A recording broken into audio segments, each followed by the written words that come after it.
Өнөөдөр буюу даваа гарагийн арилжааны өглөө Америк нэгдсэн улсын индексийн фьючерсүүд болоод крипто валют болон бусад хөрөнгө оруулалтын бүтээгдэхүүнүүдийн ханш бол өсөлтөд нэгдлээ.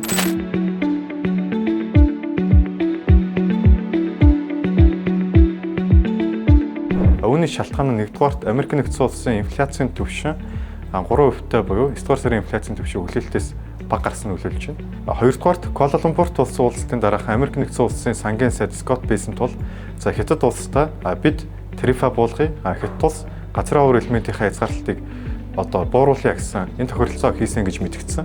Үүний ардаас Ши Жинпин болоод Дональд Трамп нарын уулзалт бол болох чинь. Гуравдугаарт Америк нэгдсэн улсын засгийн газрын өөрсдийн эзэмших буй бондыг бүгд Хятад улсын төв банк бол зарж байна. Эсвэргээр Америкийн засгийн бондыг зараад алтны хөрөнгө оруулалт бол нэмэгдэж байгаа төр зураг бол ажиглагдж байна. За сүүлд нь хэлэхэд Хятадын бүх ардын их хурлын төлөөлөгчдийн хурал болсон. За энэ хурлаараа бол 15 дахь 5 жилийн төлөвлөгөөг бол хэлэлцлээ.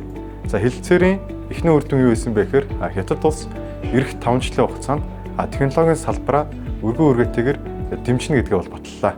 Бид дээрх мэдээллийн дэлгэрэнгүй өөрсдийн Viber суугаараа түүнчлэн 7 хоног тутмын хөрөнгөний зах зээлийн таймер өдөр тутмын мэдээллүүд марк давтад дугааруудаараа хүргэж байгаа байлаа.